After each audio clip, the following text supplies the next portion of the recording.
جب ابا جان نے میری اماں سے دوسری شادی کی، ان کی عمر 50 سال تھی۔ امی ایک یتیم لڑکی تھیں اور دادی کے پاس رہتی تھیں۔ بوڑھی دادی بھی اب زندگی کے بیشتر سفر طے کر چکی تھی اور وہ چاہتی تھی کہ پوتی کو بیاہ دے۔ اسی لیے جب وہ 16-17 سال کی ہوئی تو وہ اسی کسی محفوظ اور کھاتے پیتے گھرانے میں عزت سے رخصت کرنے کی سوچنے لگی۔ ہمارے والد اس بوڑھی خاتون کے دور پرے کے عزیز تھے۔ ایک دن اتفاق سے دادی پوتی کو کسی رشتہ دار کے گھر دیکھ لیا اور اپنی پہلی بیوی کے انتقال کے بعد ان کو خیال آیا کہ اب ان کو دوسری شادی کر لینی چاہیے۔ گل بانو ایک جھلک دیکھنے کے لیے وہ بےتاب تھے۔ ان کی دادی کو ملے اور شادی کے لیے پیغام دے دیا۔ اگرچہ عمروں میں فرق زیادہ تھا لیکن ابا جان کی صحت 50 کے سن میں بھی قابل رشک تھی۔ وہ جوان نظر آتے تھے۔ اپنا جمع جمایا کاروبار اور ذاتی خوبصورت اور کشادہ مکان بھی تھا۔ غرض ہر طرح سے دادی کو یہ رشتہ بہت موزوں لگا۔ عمر کے فرق کو انہوں نے اہمیت نہیں دی، یہی سوچا کہ دوسرے کے انتظار میں کہیں گل بانو بن بیاہی ہی نہ رہ جائے۔ کون اس کے بعد اس سے شادی کرے گا؟ بس انہوں نے جھٹ پٹ پوتی کے لیے میرے والد کے رشتے کو قبول کر کے جلدی شادی کی تاریخ رکھ دی۔ ان کی شادی کے بعد وہ صرف 6 ماہ ہی زندہ رہ سکیں۔ جب میں پیدا ہوئی تو میرے ابا 53 سال کے ہو چکے تھے۔ جب ان کی وفات ہوئی تو میں 15 سال کی تھی، جبکہ میرے سوتیلے بہن بھائی اب جوان ہو چکے تھے۔ باپ کے مرتے ہی گھر پر ان کا راج ہو گیا۔ وہ سوتیلی ماں کو اپنے گھر میں ایک فضول ہستی سمجھنے لگے تھے۔ بڑی آپا کی شادی ہو چکی تھی اور باقی چاروں غیر شادی شدہ تھے۔ ان چاروں میں سے کوئی بھی نہیں چاہتا تھا کہ میری ماں اب اس گھر میں رہے اور والد کے اثاثوں میں سے ان کا حصہ ہو۔ ان کو یہ راہ دکھانے والے ہمارے چچا اور چچی تھے۔ وہ ان کو بہت بھڑکاتے تھے۔ میرے 2 بھائی اور 3 سوتیلی بہنیں تھیں۔ آپا تو گھر کی ہو چکی تھیں لیکن باقی چاروں ادھر ہی رہتے تھے، جو کہ بالکل ایک جیسے تھے۔ ان چاروں کے دلوں میں امی اور میرے لیے جگہ ہی نہیں تھی۔ خاص طور پر منجلی والی تو ہمیں نفرت اور حقارت سے دیکھتی تھی، جس پر میں اور امی بیچاری مسلسل اذیت میں رہنے لگیں۔ والد صاحب کیا اس دنیا سے گئے، زمین ہم پر تنگ ہو گئی۔ ان کی اولاد نے ہمارا جینا بھر کر دیا۔ اب دل سے فریاد نکلتی، ابا جان اگر آپ کو اتنی جلدی اس دنیا سے رخصت ہونا تھا تو پھر میری ماں سے شادی ہی کیوں کی؟ ماں اپنے ہی گھر میں مسلسل اذیت سہنے سے بیمار پڑ گئیں۔ وہ بیٹھے بیٹھے خود سے باتیں کرنے لگیں۔ بلا سبب سر پر برقع ڈال کر گھر سے باہر نکل جاتی۔ روز وہ بلا سبب گلیوں میں چکر لگا کر کچھ دیر بعد گھر واپس آ جاتی۔ وعدہ کر لیتی کہ اب کہیں باہر نہیں جائیں گی، لیکن جب سوتیلی اولاد میں کوئی ان سے بدسلوکی کرتا تو وہ پھر باہر نکل جاتی۔ مجھے پتا تھا کہ وہ جی بھر کر رونے کے لیے باہر جاتی ہیں۔ ایک روز والدہ چپکے سے باہر نکل گئیں۔ روشنی نے ان سے اپنا غسل خانہ دھلوایا اور یہ کہہ کر تذلیل کی کہ دن میں 2-3 بار صفائی کرو گی تو کھانا ملے گا۔ ماں کا دل بھر آیا اور آنسو بہنے لگے۔ منہ سے کچھ نہ بولی۔ میں کچن میں سبزی کاٹ رہی تھی، وہ اپنے کمرے میں چلی گئی۔ کمرے کو اندر سے کنڈی لگا لی اور کھڑکی سے باہر نکل گئی۔ انہیں گھر سے جاتے ہوئے کسی نے نہ دیکھا۔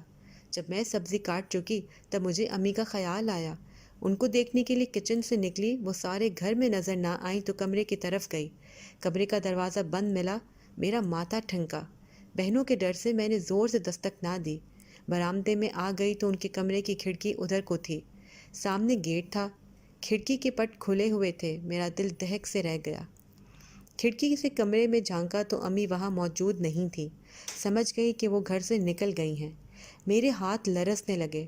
باہر جا کر ان کو ڈھونڈا لیکن مجھے کہیں نہ ملی، کیونکہ بھائیوں نے سختی سے منع کیا ہوا تھا کہ ہماری اجازت کے بغیر کبھی گھر سے باہر قدم نہ رکھنا، ورنہ یہ تمہارا گھر میں آخری دن ہوگا، اس لیے جلدی گھر واپس آ گئی۔ بہنوں سے کیسے کہہ سکتی تھی، کیونکہ وہ تو پہلے ہی برہم رہتی تھیں کہ یہ پاگل عورت جب جی کرتا ہے منہ اٹھا کر گھر سے نکل جاتی ہے۔ تمام دن گزر گیا۔ میں دل میں دعا کرتی اور چپکے چپکے سے آنسو پونچھتی رہتی۔ گھر کا کام کرتی رہی۔ منجلی بہن کو پتہ چلا کہ سوتیلی ماں غائب ہے تو وہ بڑبڑاتی رہی کہ وہ پاگل آوارہ عورت باہر جا کر کوئی گل کھلائے گی، کسی دن ہمارے باپ کی عزت آبرو کو خاک میں ملائے گی۔ میں دعا کرنے لگی کہ یا الہی ماں جہاں بھی ہو اسے گھر کا راستہ سمجھا دینا، اگر راستہ بھول گئی ہے تو اپنی رحمت سے یاد کرا دے۔ ان کی یادداشت اب کمزور ہو گئی تھی۔ میری دعا قبول ہو گئی۔ کسی نے بیل بجائی۔ بڑا بھائی گھر میں تھا اور چھوٹا کالج سے آنے کے بعد سو کر اٹھا ہی تھا کہ بیل بج گئی۔ وہی گیٹ پر گیا۔ پولیس اسٹیشن سے اطلاع آئی کہ ہماری ماں ریل کے نیچے آ کر مر گئی ہے۔ ہسپتال سے اطلاع دینے جو یہ شخص آیا تھا اس کے ساتھ 2 پولیس والے بھی تھے۔ امی کی یادداشت کمزور ہو چکی تھی، تبھی وہ اپنی قمیص کی جیب میں والد صاحب کا بزنس کارڈ ڈال دیا کرتی تھیں۔ جب لباس تبدیل کرتی تو میں بغیر بھولے یہ عمل کرتی، کیونکہ جب وہ گھر سے بغیر بتائے نکلنے لگتی تو مجھے خوف لگا رہتا کہ کہیں یہ گھر کا راستہ بھول نہ جائیں۔ شکر ہے کہ اس روز بھی امی کی قمیص کی جیب میں ابا مرحوم کا کارڈ موجود تھا، اگرچہ خون میں بھرا ہوا، لیکن پتہ دیکھا جا سکتا تھا۔ کارڈ پر جو آفس کا نمبر درج تھا وہ تو نہیں بدلا تھا۔ جب اس نمبر پر فون کیا گیا تو بھائی نے فون اٹھایا، فوراً چچا کے ہمراہ گھر آ گئے۔ ادھر سے پولیس بھی آ گئی۔ انہوں نے امی کی میت کو وصول کیا، جس کی حالت خراب ہو گئی تھی۔ آپ کو کال کر کے اطلاع دے دی گئی، وہ اپنے خاوند اور بچوں کے ہمراہ آ گئی۔ ماں کی لاش کو دیکھ کر میرا کلیجہ منہ کو آ گیا۔ میں بلک بلک کر رو رہی تھی کیونکہ اب میرا کوئی نہیں تھا۔ آپا نے مجھے یوں تڑپتے دیکھا تو ان کا دل پسیج گیا۔ انہوں نے مجھے باہوں میں بھر لیا اور سینے سے لگا لیا۔ کہنے لگی، ناظرہ تم رو مت، میں تمہیں اپنے پاس رکھوں گی۔ وہ 3 روز رہیں اور پھر مجھے اپنے ساتھ لے آئیں۔ یہاں آ کر مجھے کچھ سکون ملا۔ آپا مجھ سے ماں جیسا پیار کرتی تھی، لیکن ان کے سسرال والے سبھی اکھڑا مزاج کے تھے۔ ان کو میرا اپنے گھر میں رہنا برداشت نہیں تھا۔ ان کی ساس کہتی، ہم پرائی جوان لڑکی کو کیوں رکھیں، یہ اپنے باپ کے گھر میں کیوں نہیں رہتی۔ آپا کو میری بہت فکر تھی۔ انہوں نے میٹرک تک مجھے پڑھایا۔ ابو کا انتقال ہوا تھا، اس کے بعد میں کالج نہیں جا سکی تھی۔ آپا کے گھر کے قریب ہی ایک گرلز کالج تھا۔ شوہر اور ساس کی مخالفت کے باوجود انہوں نے میرا داخلہ کالج میں کروا دیا۔ شوہر سے کہا کہ صرف 2 سال اسے یہاں برداشت کر لو، وعدہ کرتی ہوں ابا کی جائیداد کا جو حصہ مجھے ملے گا میں تمہیں دے دوں گی، اس کو بس انٹرمیڈیٹ تک پڑھنے دے دو۔ بیوی پھر بیوی ہوتی ہے، شوہر کی اس کی بات ماننا پڑی۔ بہنوئی صاحب نے یہ برداشت کر لیا اور میں نے ایف اے کر لیا۔ انہوں نے ایک اور بھلا کیا کہ نرسنگ ٹریننگ میں داخلہ کروا دیا، کیونکہ رہائش کی سہولت تھی۔ میں نرسنگ سینٹر کے رہائشی ہاسٹل میں رہ سکتی تھی۔ یوں میں ہاسٹل چلی گئی اور 2 سال پلک جھپکتے گزر گئے۔ مجھے ہسپتال میں جاب بھی مل گئی۔ 4 پیسے تنخواہ کے آنے لگے جو میں آپا کے ہاتھ پر رکھ دیتی۔ اب بہنوئی کی نظروں میں میری اہمیت بڑھ گئی تھی۔ آپا میرے پیسے بچا کر رکھ دیتی کہ ناظرہ کا کوئی زیور وغیرہ بنوا لوں گی، اس کی شادی بھی کرنی ہے۔ مگر بہنوئی ان کے پیچھے جاتے اور میری تنخواہ خرچ کر دیتے۔ میں پیسوں کے جانے کا غم نہیں کرتی تھی، بے شک پیسے لے لیں، مگر میری آپا کی محبت مجھے حاصل رہے۔ اب میں صرف ویکینڈ پر ہی آپا کے گھر آتی تھی، 1-2 روز رہ کر ہاسٹل چلی جاتی۔ وہ کہتی، خبردار اب تنخواہ مجھے مت دینا، اپنے پاس رکھا کرو، یہ پیسے تمہارے کام آئیں گے، اگر مجھے دوگی تو میرا شوہر مجھ سے لے لے گا۔ میری بہن تو اچھی تھی مگر بہنوئی ٹھیک نہیں تھے۔ دل میں کھوٹ ہو تو رویے میں بناوٹ محسوس ہو ہی جاتی ہے کہ بہنوئی کے حسن سلوک میں خلوص نہیں ہے۔ وہ اتوار کا دن تھا، میں آپا کے گھر پہ تھی کہ صبح صبح فون آ گیا۔ اس وقت میں مشتاق بھائی کو چائے دے رہی تھی۔ فون سن کر وہ گھبرا گئے، چائے کی پیاری ٹرے میں رکھ دی اور کہا، ناظرہ میرے دوست کا فون تھا، اس کی بیوی کی طبیعت اچانک خراب ہو گئی ہے، کیا تم ذرا دیر کو چل کر دیکھ سکتی ہو؟ جب تک اسے ہسپتال پہنچنے کا انتظام نہیں ہو جاتا، ان کے پاس ہی رہنا ہوگا، اپنا فرسٹ ایڈ باکس بھی لے چلو۔ انہوں نے کچھ اس طرح منت کی کہ میں انکار نہ کر سکی۔ ان کے ساتھ گاڑی میں بیٹھ گئی۔ آپا نے بھی نہیں روکا کیونکہ شوہر بہت پریشان تھا۔ انہوں نے سوچا کہ شاید کسی کی زندگی کا سوال ہے۔ تمام راستے وہ خاموشی سے گاڑی چلاتے رہے، میں بھی خاموشی سے بیٹھی رہی۔ گاڑی انجان راستوں پر جا رہی تھی۔ بولے، دوست کا گھر شہر سے ذرا دوری پر ہے، ایک اور بستی میں ہے، آگے راستہ کچا بھی ہے، خدا کرے گاڑی ان کے گھر تک جا سکے۔ ذرا دیر ہی گزری تھی کہ ہم کچے راستے پر آ گئے۔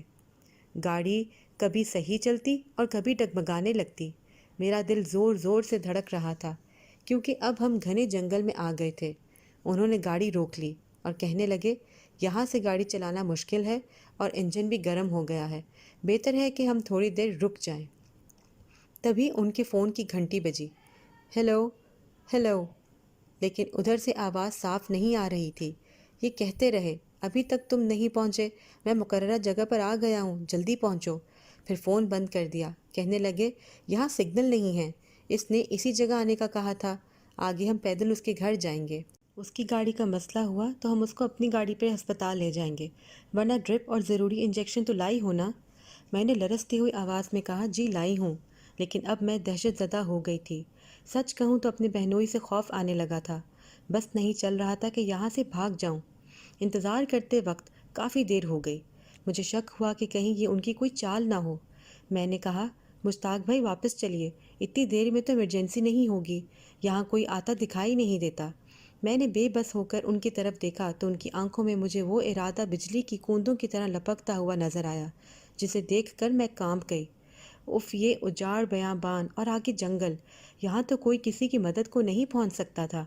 میں نے اپنے خدا کو پکارا، یا اللہ تو ہی میرا بلی، میرا نگہبان ہے، تو ہی مددگار ہے، میری مدد کر۔ میں دعا کر رہی تھی کہ اسی لمحے 4 لوگوں کی آواز سنائی دی۔ ان کی شکلیں خوفناک تھیں، بڑی بڑی مونچھیں اور گھیرے دار شلواریں۔ ان کے پاس بندوقیں تھیں اور حلیے سے ڈاکو لگ رہے تھے، لیکن اس وقت مجھے اپنا بہنوئی ڈاکو اور وہ رحمت کے فرشتے لگے۔ میں دوڑ کر ان کی طرف گئی اور کہا میرے بھائیوں، مجھے گھر پہنچا دو، یہ مجھے نہ جانے کیوں ایسی جگہ لے آیا۔ جو ہی انہوں نے مجھے ہاتھ جوڑ کر منت کرتے دیکھا، ہوا میں فائر کر دیے۔ مشتاق بھائی جہاں تھے سہم کر رہ گئے۔ میں بھی ڈر کر واپس انہی کی طرف پلٹی۔ وہ بندوقیں تانے ہماری طرف آ گئے۔ مشتاق بھائی کو چاروں نے گھیرے میں لے لیا اور ان پر تھپڑوں اور گھونسوں کی بارش کر دی۔ تو جانتا ہے کہ یہ کچے کا علاقہ ہے، آگے یہاں ہماری بستی ہے، ادھر سے مسافر بسیں بھی گزرتی ہیں تو کاروان کی صورت میں، ان کے آگے پولیس کی بریگیڈ اور پیچھے بھی پولیس کی گاڑیاں چلتی ہیں، تب وہ کاروان اس علاقے کو پار کر سکتا ہے۔ اور یہ جو لڑکی تیرے ساتھ ہے یہ کون ہے؟ جی یہ میری سالی ہے، بہنوئی نے ڈرتے ڈرتے جواب دیا۔ سالی؟ سالی کون ہوتی ہے؟ بہن ہوتی ہے نا؟